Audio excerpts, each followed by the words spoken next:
네, 안녕하세요. 리치메이커입니다. 5억 올랐어? 그게 뭐? 이 어중간한 부자는 강남 아파트에 살고 진짜 부자는 단독주택에 산다는 말이 있어요. 하지만 이전부터 그래왔던 거는 아니죠. 이 타워필리스를 기점으로 하는 고급 아파트가 지어지면서 이건희 회장을 포함해서 다양한 재계 인사들이 아파트로 거주지를 옮겼었습니다. 그러나 그것도 잠시. 이건희 회장 등 소위 0.01% 재산을 가진 부자들의 현 거주지를 살펴보면은 이 대부분 아파트보다는 단독주택에 사는 것으로 나타났는데 한남 더힐이나 갤러리아 포레 등 새로운 개념의 아파트가 등장하면서 아파트로 이동한 부자들도 점차 단독주택으로 돌아오고 있다고 합니다. 대체 왜 부자들은 이 한강뷰도 없고 생활 편의성도 낮은 단독주택을 좋아하는 걸까요? 그 이유는 무엇인지 알아보겠습니다. 여러분들은 얼마 정도 있어야 한국에서 부자라고 생각하세요? 한 시중은행 연구소는 금융자산 10억 원 이상 보유한 사람이 한국에서 부자라고 기준을 제시를 했는데, 이에 따르면 국내에 이런 부자들은 32만 3천 명 가량이나 된다고 합니다. 이들의 평균 연소득은 2억 2천만 원, 일반 가구의 평균 연소득이 5,700만 원이죠.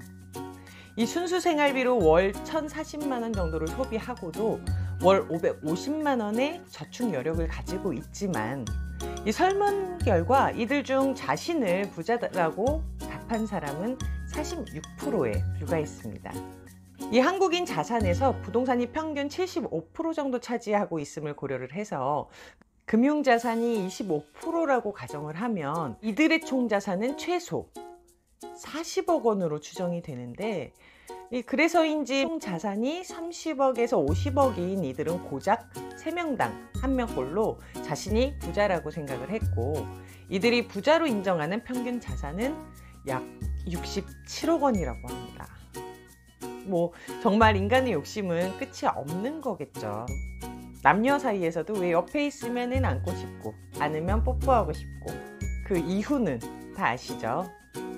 이 얼마 전 조사 결과에 한국은행과 금융투자협회에 따르면은 이 부자들이 총알로 준비된 부동자금, 즉 갈 곳을 잃은 돈이 무려 1,100조 원을 넘겼다고 합니다.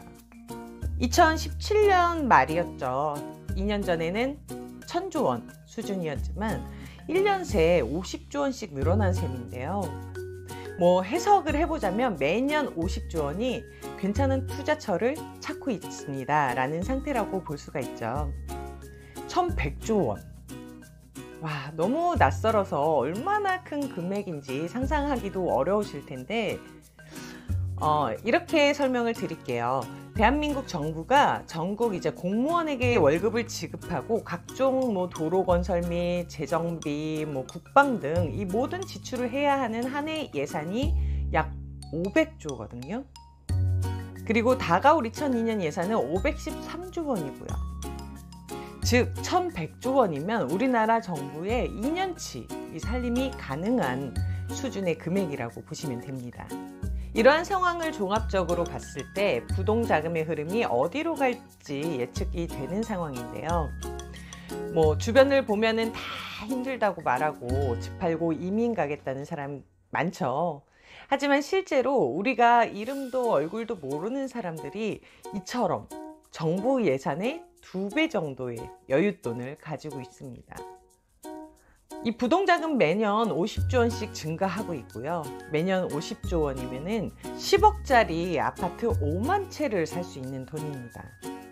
이 음마 아파트가 4,424세대니까 매년 음마 아파트 전체를 한 번도 아닌 10번 살 수 있는 돈이 매년 이렇게 투자 기회를 노리고 준비하고 있는 격이에요.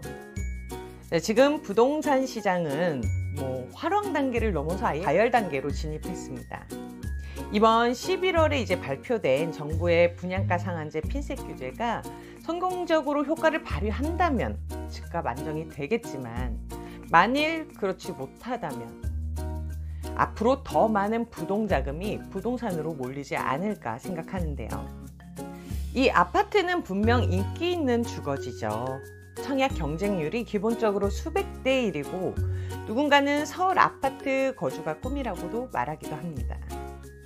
그러나 재산 규모가 커질수록 이 지향하는 주거지의 고도는 점점 낮아지는 것으로 나타났는데, 때문에 아는 대기업 회장들도 가장 선호하는 주거 형태는 단독주택으로 나타났습니다. 그러면 이런 신흥 부자들이 아파트를 떠나는 이유는 무엇일까요? 이들은 소위 말하는 신흥 부자로 한남동, 성북동에 자리를 튼 전통적인 부자와는 달리 아파트 생활에 익숙한 세대입니다. 그러나 신흥 부자들도 아파트보다 고급 빌라, 타운하우스, 단독주택을 선호하는 것으로 나타났는데, 이유는 부자들은 집값 상승보다 이 사생활을 더 중시하고, 자산이 많을수록 세대수가 적어서 신분 노출이 적고 사생활을 보호받을 수 있는 곳을 선호하는 경향이 크다고 합니다. 이 아파트는 재산 증식이 목적이라면 고급 빌라나 주택은 거주가 목적이다라고 하는데, 어떤 분들은 그렇다고 해요. 매달 2억씩 들어오는데 아파트가 5년 동안 10억 상승한 게 무슨 소용이냐라고 이 부자들은 생각을 하는 거죠. 그럼 부자들이 생각하는 집의 가치는 무엇일까요? 저는 특성상 부자들을 자주 만나게 되는데, 부자들은 아파트를 옮기며 재산을 불리기보다 사생활을 최대한 보호받고 또 가족만의 시간을 보내기를 원하더라고요. 과거 고급 빌라 수요는 50대 이상 많이 발생을 했지만 점차 연령대가 이제 낮아져서 최근에는 30대 후반과 40대 중반이 주 고객층입니다. 이 미국의 포브스에서 미국 최고 갑부로 선정된 폴 캐티는 부자가 되고 싶으면 부자가 하는 대로 따라하라는 말을 남겼죠. 초고급 아파트에 살면 사생활 보호에 남들이 갖지 못하는 뷰를 누릴 수도 있죠.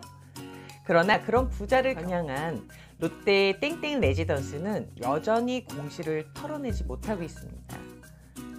아무리 고급이어도 아파트인 이상 타인과 부대낄 수밖에 없기 때문인데, 나만의 정원, 나만의 건물에서 나의 가족과 시간을 보내고자 하는 이 부자들의 속내가 단독주택으로 표출되는 셈이죠. 일반적인 사람들은 서울을 벗어나서 이런 단독주택에서 전원생활을 즐기고 싶지만 일 때문에 서울의 아파트를 못 벗어나는 경우가 많죠. 왜 부자들이 최고급 아파트를 버리고 단독주택으로 옮겨가는지 얘기 드렸습니다. 다음 시간에는 리스크 있는 부동산이었던 지역주택조합이 왜 다시 재테크 투자처로 주목받고 있는지, 주의할 점은 뭔지에 대해서 이야기 드릴게요. 당신이 부자가 되는 그날까지.